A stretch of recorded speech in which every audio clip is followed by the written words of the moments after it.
Ladies and gentlemen, welcome back to the Road to Grandmaster series. This is episode number 60, and this is my second round game from the January round robin that I'm playing here in 2025. It's an I Am Norm section. I drew the first game.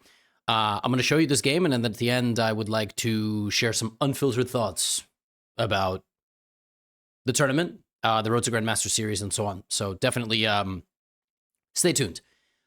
In this game, I was playing again. Oh, and by the way, remember, you can, we implemented something on Chessly, so now you can actually watch these games as I play them and play Guess the Move. And every single one of these games has a special course attached. So you can actually watch the games and learn and do some quizzes and exercises. So link will be in the description through all these recaps. So in this game, I was playing against Ryan's son, who is 13, I think, and quite strong. And he won the first game of the tournament, also with the black pieces. Going into this game, I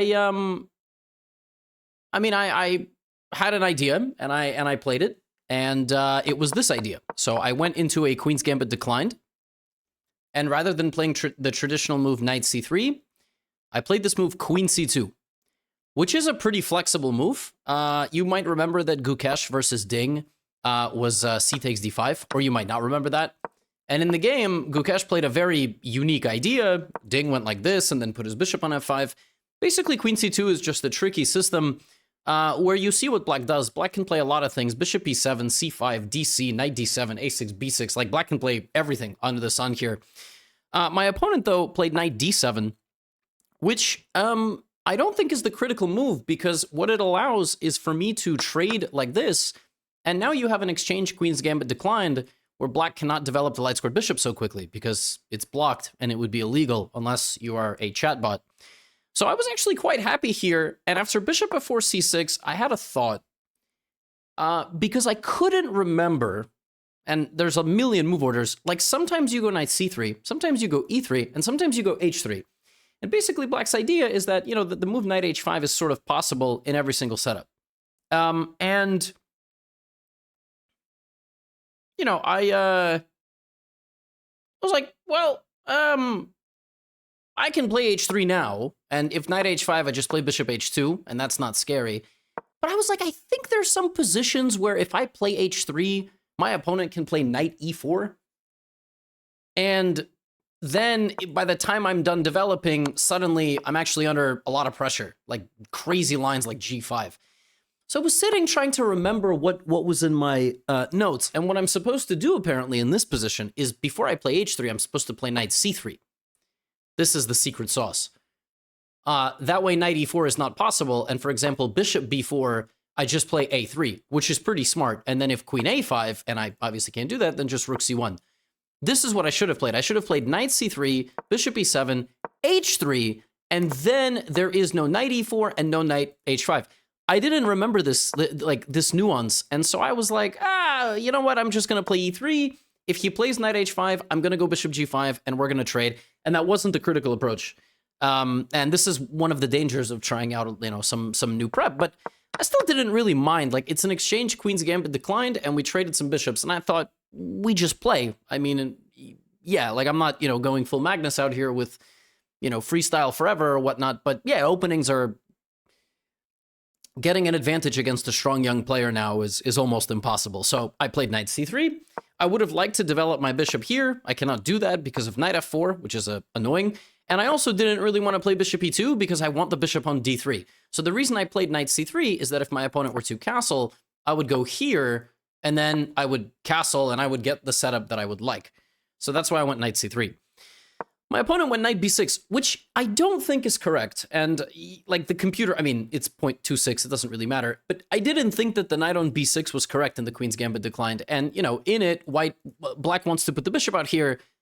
So I just played h3, because I was like, well, now you can't go here or here. And I have a pretty nice QGD. I have like exactly what you want in a Queen's Gambit declined. I'm pretty happy. He went g6. And here I had my first long thought. Because I had a few ideas. One of them was to play bishop d3. One of them, bishop e2, because again, there is this knight f4 thing.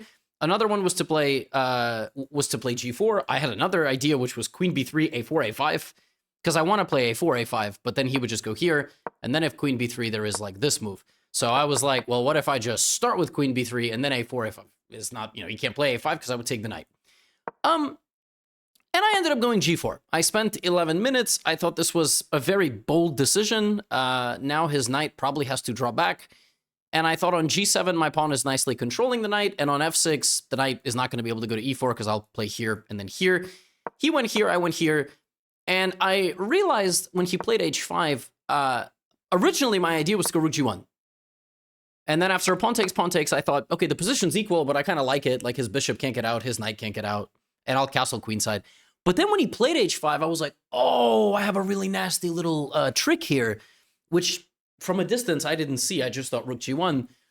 And obviously he's trying to break out his rook and his bishop. I have this nasty idea, which is long castle. I was really, really happy with this move. I completely leave this pawn because if he takes, he's just losing. He can't take because of rook h8, and you can't open up the position here. When I played long castle, I was like, oh, we're in business now. Like, I'm really happy. I mean, my prep is really, really nice. And, yeah, I'm just going to go, like, knight e5, f4, etc. And so here, he went bishop e6. I got a little bit too excited, I would say. Like, I thought my position was really fantastic. But he went bishop e6. I played knight e5, which I thought was natural. I was expecting here knight d7. But he ended up castling.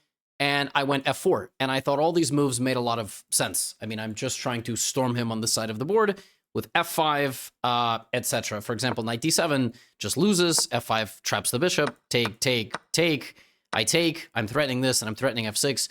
So I played f4, I was thinking like, oh, this is great. I mean, my prep was fantastic for this game. I got like a really nice, aggressive position. He thought for a while and retreated the bishop. It's really hard to find a move here for black, actually. Like, I mean, I thought, I don't even know, to be honest, because f5 is coming. I thought maybe he could take and try to do something, but it's not easy. I mean, it doesn't look like there's an easy move. Black, the computer wants king here, and then bishop c8. That's how it wants to retreat, but... and so I thought I have, like, a lot of the play. He ended up going here. I considered briefly some sacrifices. It doesn't work. And this was kind of the moment where I was like, all right, I have a few ideas. All of them look pretty decent. Like, I thought about playing a4, a5. But I was like, is that a little bit too much? I mean, a4, he plays a5. Now what? Well, yeah, that's kind of a big question. But I think the computer thinks this is a weaker pawn than this. I thought about that. I also thought about queen b3 here, but queen b3 doesn't work because there's takes, f6. This is his whole idea. This is actually why he played bishop d7. He wants to play take, and end up playing this with a check, which is why I went king b1. I also thought for a long time about queen f2, and the computer also likes this move, and I didn't know which one was better. They're both pretty decent. Like, I thought it makes sense to get the king out of the center so that whenever he takes this, it's no longer a check. Take, f6. My plan here was to play knight takes, rook takes, and figure it out, like rook h3. And I thought, okay, I'm better. If he plays g5, I don't know, we'll figure it out. I didn't think I was plus 1.2 better, but I thought I had a nice position, which is why I ended up playing king b1 so that this cannot be, taken with a check. But queen f2 also made sense. I just didn't know if I want my queen there or on the other side of the board. He went king b8, and now I was like, I gotta do something. I mean, I have a good position. I got all the setup going. So it's time to break into black's position. Again, a4, a5 is something the computer really likes. I wasn't so happy pushing on both sides of the board. I felt like I was losing my focus. So I went here, which is also a good move. It's sort of the follow-up of my entire plan. And I have ideas like queen h2 with the king there, forcing the king into the corner. He took and went knight e8. And I mean, it's kind of crazy the way he's playing. Like, bishop e6, bishop back to d7, knight f6, h5, g7, e8. I mean, I felt like I had all the momentum here. And I went here, which forces the king to move again. Now the king has to run all the way to the corner. And then I go here. But what's crazy is I don't even have the advantage anymore, which is so wild. And I guess a lot of it has to do with here. Like here, I guess I shouldn't have moved my king. I should have just went queen f2. And then actually what the computer straight up wants is it wants me to sack the bishop, which is the sacrifice I was talking about, and just going here and getting a rook and 2 pawns for 2 pieces. And sort of saying, well, I have a very strong advancement of pawns here, and this is maybe how I'm going to try to win this game. Yeah, I don't know. And, you know, when I was doing all of this, I thought everything I'm doing is logical. This was the big moment. What I had prepared from a distance here was that he's going to try to set up his pieces on f6 and d6, and I'm going to try to play e4 with the idea to take the bishop and play e5. And this is crushing. Like, if I get this, I'm in really, really good shape. Obviously, there's a knight hanging here, but you get my point. Like, that was the idea. But actually, this was the final moment where I should have paused and realized just how strong a4 is. And it's actually really difficult, because if this pawn gets to a6, it's attacking the whole pawn chain. And if he goes a5, now apparently e4 is much stronger.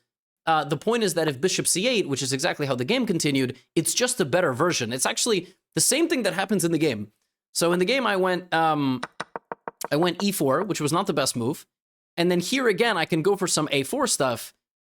But doing it in reverse was better. Like, here to do it like this, bishop c8, rook f1 was the better approach, because if takes, I take, and I have always queen d2. This is the difference. The difference is that by giving me a target, this approach by black doesn't quite work. And what's funny is that in the game, I kind of went for the same thing. Here, I assumed that when I play a4, he should play a5. Because he can't take now. This doesn't work, because he goes back, I start shoving him backwards. Somehow he's still surviving, but I thought this was insanely difficult. Like, I thought he's just losing the game here. Turns out he's not. He's actually just in time with counterplay, which is miraculous. I just thought black was on the ropes. But I should have went for this a4, a5 faster. By the time I went for it, which was here, it was wrong, and he chops in the center and comes here. And now I was like, oh, well, that was an incorrect approach by me. I could have done this better. Yeah, very subtle, and he's defending quite well. Like, I was quite annoyed. My original idea was to take on e4 with my knight, but now it's bad, because remember how when the queen can go to b4 now, and I don't know. I mean, I'm like almost getting mated here. It's really dangerous. The rook is hanging, but mate is more important.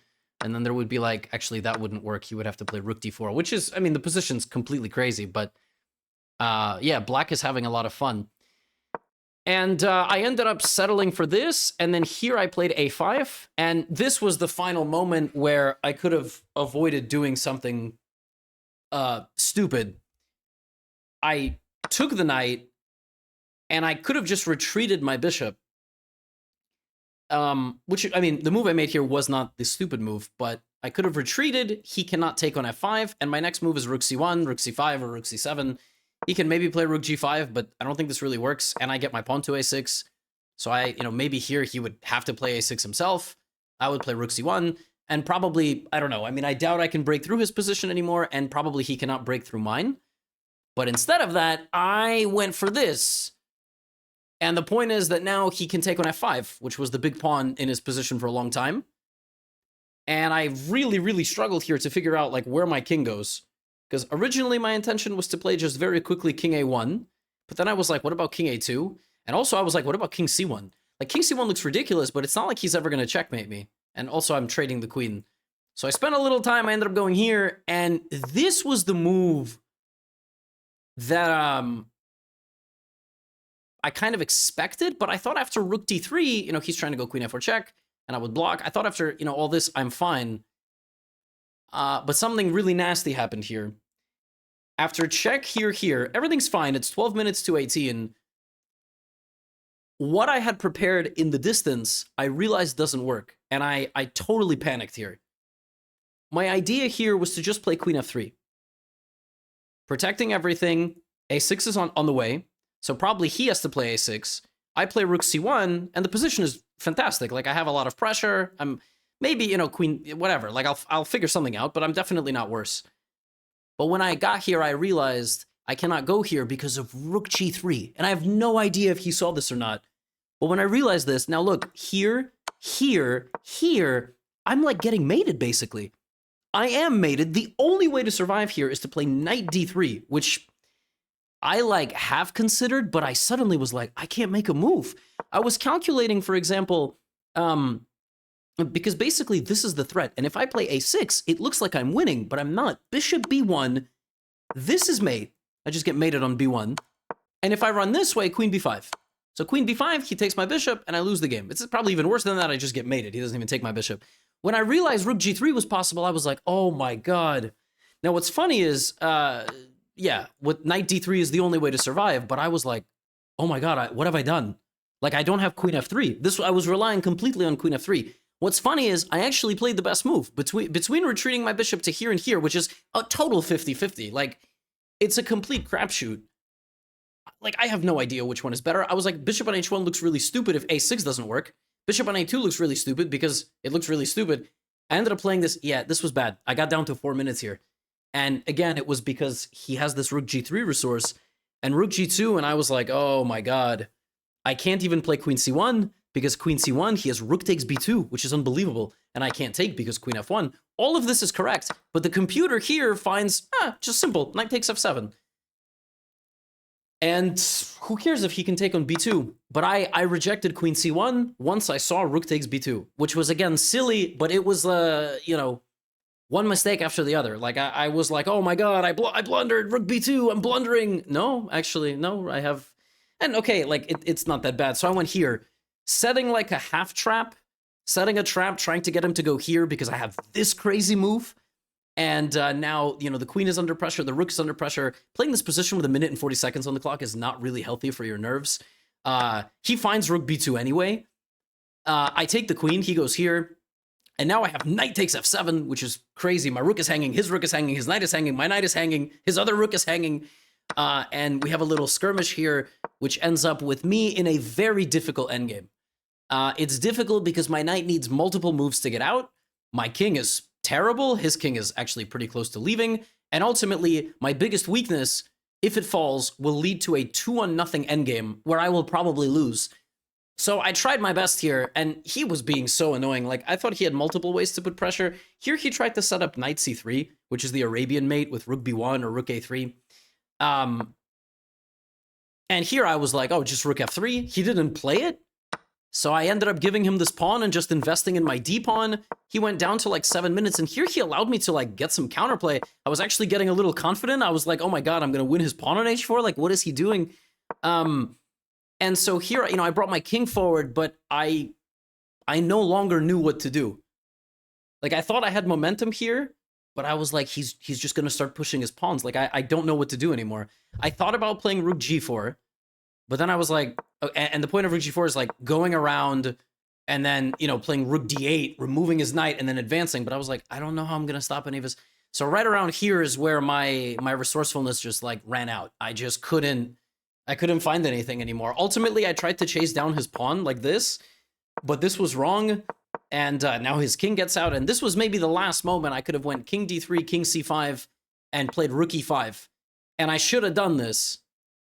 I should have went rook e5 and put the king on d3 first. And then if this, I can play king c4 maybe. And I don't know, maybe I'm holding because I have like rook e6. But when I realized like his king is on the way, I thought, oh, I have rook e5. But there's knight d4, check. And if I take, there's this. But it's fine because I'm going to end up going back to win his pawn. It's just, I mean, it's just time trouble. Like, you cannot trade rooks and knights here.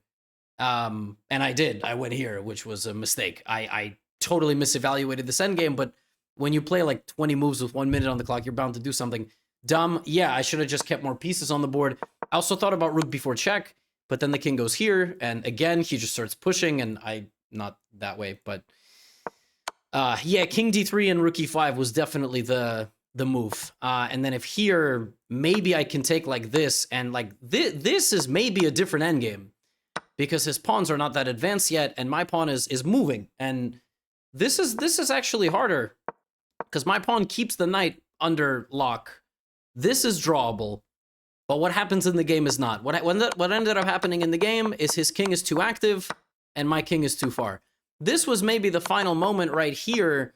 Here I could have maybe gone for d6. If takes, of course, I win the knight, but he's still winning.